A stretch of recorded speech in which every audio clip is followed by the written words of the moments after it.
राम राम भाइयों। विद्युत फ्लक्स क्या होता है? तो जो फ्लक्स है वो हमारा इंग्लिश शब्द है। फ्लक्स को हिंदी में हम लोग कहते हैं बहाव या फिर कहें प्रवाह। ठीक, किसी भी चीज़ का प्रवाह। यहाँ पर विद्युत फ्लक्स है, इसका मतलब है विद्युत का प्रवाह।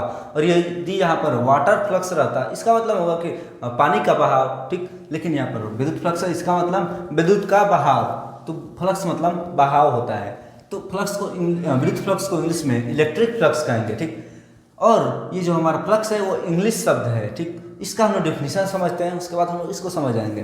तो विद्युत फ्लक्स को हम लोग फाई से व्यक्त करते हैं। इसका डेफिनेशन होता है विद्युत क्षेत्र में किसी काल्पनिक पृष्ठ से होकर गुजरने वाली कुल विद्युत बल रेखाओं की संख्या को हम लोग विद्युत फ्लक्स कहते हैं। तो ये डेफिनेशन हमारा ये होता है कि डिफिनेशन के अनुसार ही हम लोग इसको समझ जाते हैं। देखिए, ये जो हमारा एक विद्युत क्षेत्र है, ठीक, ये हमारा क्या एक तार है, उसका एक विद्युत क्षेत्र है। और इस विद्युत क्षेत्र से जो ये जो रेखाएं गुजर रही हैं, आप पढ़े होंगे विद्युत क्षेत्र। यदि नहीं पढ़े तो वो भी हम वीडियो बनाकर डाला हुआ है अपने चैनल पर, और डिटेल में आपको बताए हुए हैं। ठीक, तो आप वहाँ पर जाकर समझ सकते हैं। तो देखिए, ये हमारा विद्युत क्षेत्र है, इसमें हम लोग एक काल्पनिक पृष्ठ बनाए। काल्पनिक पृष्ठ क्या होता है?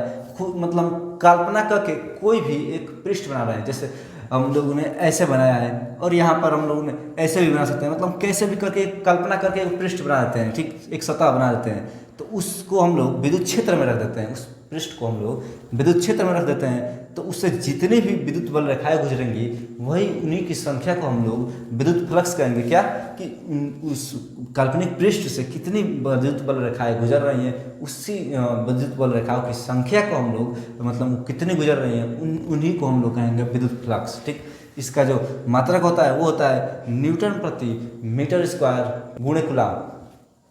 और इसका बीमा होता है mL/T का पावर -3 और A/T का पावर -1।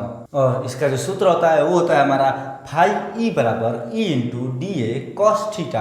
अब और जो हमारा DA है वो है हमारा इस पूरे पृष्ठ में किसी एक मतलब अल्पांश मतलब किसी छोटे भाग का विद्युत फ्लक्स कितना है वो हम लोग ज्ञात करेंगे। उसके बाद हम लोग इस पूरे क्षेत्र का विद्युत फ्लक्स ज्ञात कर लेंगे। ठीक, तो उसका जो सूत्र होगा वो होगा हमारा फाई E बराबर E into A cos theta.